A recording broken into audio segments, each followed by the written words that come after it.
नमस्ते मेरी YouTube family, आप सभी का बिट्टू की कुकिंग में स्वागत है। आशा करती हूँ आप स्वस्थ होंगे, अच्छे होंगे, मस्त होंगे, अपने अपने काम में व्यस्त होंगे और मैं भी अच्छी हूँ।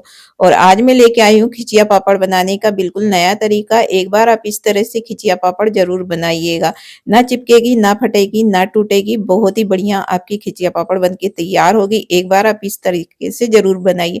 चलिए इसे बनाते हैं। इसे बनाने के लिए मैंने 1 कटोरी साबूदाना लिया। आप कोई सा भी बर्तन सेट कर सकते हैं, कटोरा, गिलास, कप, उससे आप ले सकते हैं, क्योंकि मेजरमेंट का बहुत ही अच्छे से ध्यान रखना है, तभी आपकी पापड़ अच्छे से बनेगी।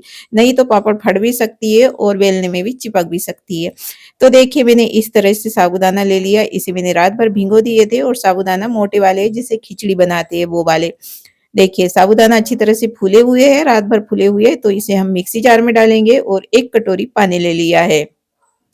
जिस कटोरी से साबूदाना लिया था उसी से पानी लिया है। और थोड़ा-थोड़ा करके इसमें पानी डालेंगे, एकदम से ज़्यादा नहीं डालेंगे, क्योंकि हमें बहुत ही पतला पेस्ट नहीं बनाना है। रोक-रोक के इतना डालना है कि अच्छे से साबूदाना पिस सके।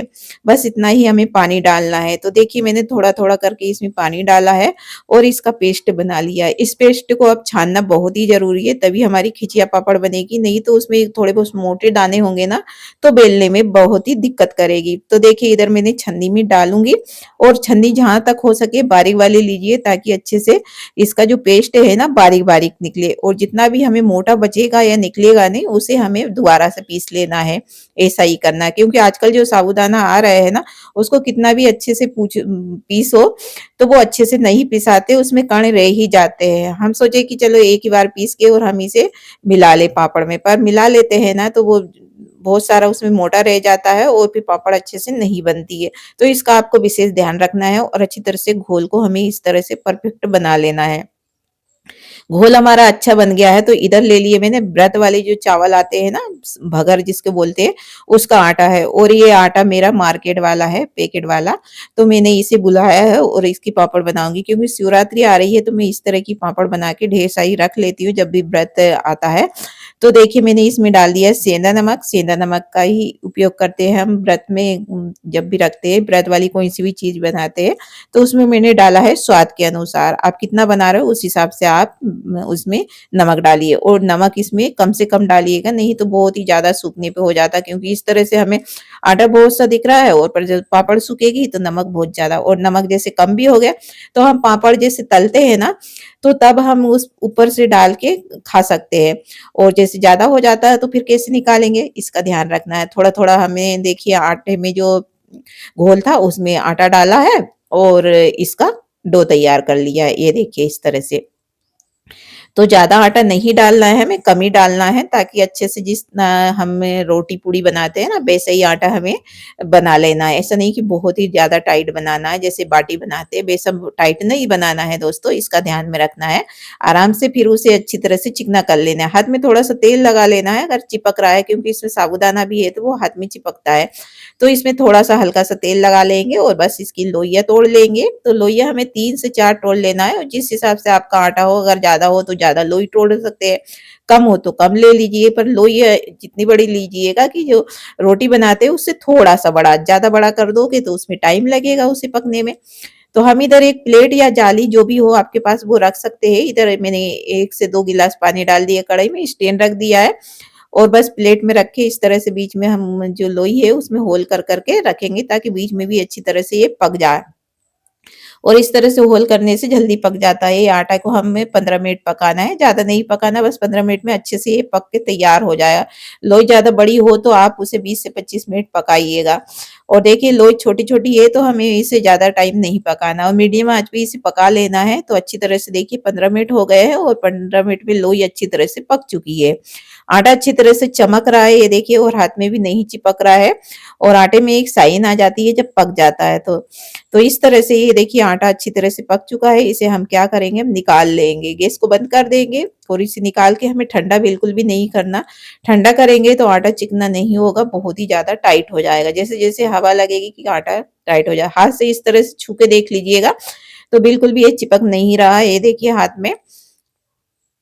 तो इस तरह से देखिए इसे हम बाहर निकाल के इसे पॉलीथीन में डालेंगे। पॉलीथीन हमारी साफ-सुथरी होनी चाहिए, क्योंकि व्रत के लिए हम बना रहे हैं तो अच्छे से साफ-सुथरी होना चाहिए। तो इस तरह से देखिए मैं व्रत के लिए बना रही हूँ इसे, सादा भी जब भी खाना हो मन तब भी आप इसे खा सकते हैं, ऐसा नहीं कि व्रत के लिए। पर ये चिप्स पापड़ है ना बहुत ही बढ़िया बनती है। इसे आप साल भर तक स्टोर करके व्रत में खा सकते हैं, खराब बिल्कुल भी नहीं होती। मार्केट से आप कभी मत लेके आइएगा, जब भी आप व्रत में खाने के लिए बना रहे हो तो इस तरह से आप साबूदाना या भगर के आटे की बनाइएगा और उन्हें स्टोर करके अलग से रखिएगा। तो ये बहुत ही अच्छे से बनती है और खराब भी नहीं होती है। तो इस तरह से हम मसल-मसल के इसका एक डो तैयार करेंगे। देखिए हल्का गरम है, ज़्यादा गरम नहीं है, क्योंकि हमने थोड़ा-सा इसे 2 मिनट के लिए बाहर रख दिया था। तो ये थोड़ा-सा हल्का-सा ठंडा हो चुका है। हम गरम के गरम तो पॉलीथीन में नहीं डालेंगे, क्योंकि पॉलीथीन अच्छा नहीं रहता गरम चीज़ें उसमें रखना। तो देखिए आप चाहो तो इसे कपड़े में भी थोड़ा-सा गीला करके और उसमें मसल सकते हैं। कपड़े को गीला करिएगा और उसमें आटा रखिएगा और अच्छी तरह से मसल लीजिएगा। तो आप कपड़े में भी साफ-सुथरा कपड़ा लीजिएगा, उसमें भी आप बना सकते हैं। पर मेरे पास अभी फ़िलहाल कपड़ा नहीं था साफ-सुथरा, तो मैंने पॉलीथीन में भी इसे मसल लिया है इस तरह से, और पॉलीथीन पे अच्छी तरह से चिकना कर लिया मैंने। और जितना अच्छा से आपका आटा चिकना होगा, लचीला होगा, उतनी बड़ी-बड़ी खिचिया पापड़ आप बना पाओगे, पतले से पतले।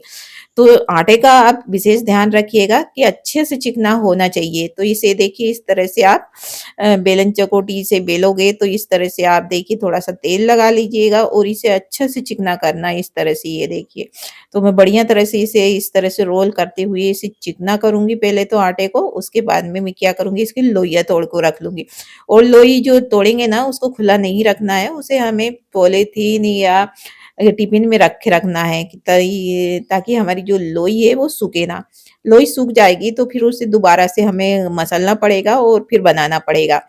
तो देखिए मैंने लोई को तोड़ लिया है और उन्हें ढक के रख दिया है, और एक लोई ले ली है बड़ी-सी, थोड़ी-सी बड़ी ली है। क्योंकि हम चिप्स बनाएँगे तो चिप्स के लिए हम क्या करेंगे, एक बड़ी-सी पहले पापड़ बेलेंगे, उसके बाद में हम उसकी चिप्स बनाएँगे। तो देखिए इधर मैंने बेलन चकोटी ले ली है, उसपे थोड़ा हल्का-हल्का सा तेल लगाना है, ज़्यादा तेल नहीं लगाना है, नहीं तो आपकी जो पापड़ है ना वो बेलने में दिक्कत करेगी, इधर-उधर ये खिसकेगी। तो देखिए कम तेल में ही ये अच्छे से इस तरह से खींच-खींच के इसे बेल लेना है, क्योंकि खिचिया पापड़ को खींच-खींच के ही बेला जाता है। तो इस तरह से आप जो आपकी पापड़ है उसे पलटाइएगा और फिर इसे बेलते रहिएगा इस तरह से। तो आपकी पापड़ जो है ना अच्छे से बेल जाती है, कोई दिक्कत नहीं आती, ना टूटती है, ना फटती है, उठा-उठा के बेल सकते हैं, नहीं टूटेगी, ना ही फटेगी। एक बार आप ज़रूर बना के देखिए और देखिए कितना पतला बनाया है, ये देखिए। बहुत ही पतला बना है।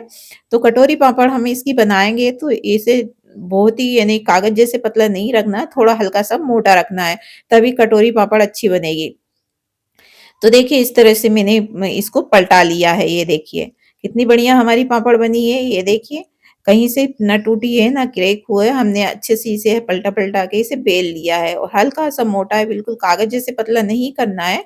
तो हम कटोरी पापड़ बनाने के लिए इस तरह का ढक्कन या कटर, जो भी आपके पास हो, तो ढक्कन से भी काट सकते हैं या इस तरह की कटर से भी काट सकते हैं, पर मेरे पास ये कटर है, तो मैं इसी से काटूँगी। तो आप ढक्कन से भी काट सकते हैं और जो आजू-बाजू के किनारे हैं उसे हटा दीजिएगा इस तरह से, और किनारे को आप दोबारा से जब बेलोगे पापड़ तो उसमें मिला लीजिएगा, इस तरह से मसल के डब्बे में ही रखिएगा, जहाँ पे लोई रखी है वहाँ पे, तो ये सूखेगा नहीं।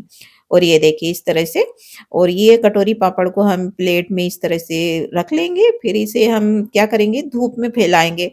इसे प्लेट में नहीं सुखाना है, इसे धूप में अच्छी तरह से सुखाना है। तो देखिए मैंने इसे अच्छी तरह से धूप में रख दिया था और इसे सुखा लिया है। तो ये देखिए हमारी कटोरी पापड़ अच्छी तरह से बन चुकी है। ये देखिए इस तरह से इन कटोरी पापड़ को आप 2 साल तक भी स्टोर करके खाते हैं ना तो खराब नहीं होते थे। एक बार इस तरह से आप कटोरी पापड़ ज़रूर बनाइए। अगर आपको कटोरी पापड़ नहीं बनाना है तो आप बड़ा-बड़ा पापड़ ही सुखा सकते हैं और उन्हें ही स्टोर करके रख सकते हैं। पर देखिए छोटी पापड़ है ना, वो दिखने में बहुत ही अच्छी लगती है बच्चों को, बड़ों को, सभी को। तो इस तरह से आप एक बार ज़रूर बनाइएगा और उम्मीद करती हूँ ये वीडियो आपको पसंद आया होगा। पसंद आया हो तो लाइक करिएगा, शेयर करिएगा और चैनल पे नया है तो चैनल को सब्सक्राइब ज़रूर करिएगा। पहले से मेरी चैनल को सब्सक्राइब करके रखा हो तो आपका दिल से बहुत-बहुत धन्यवाद।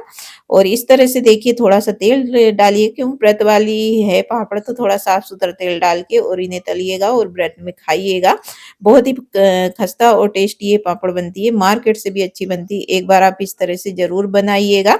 बहुत ही खस्ता ये पापड़ बनी है, ये देखिए बिना बिना पापड़ खाए, बिना सोडे के इस तरह से आप ढेर सारी पापड़ बना के रख सकते हैं और मिलती हूँ एक नई रेसिपी में, तब तक के लिए बाय।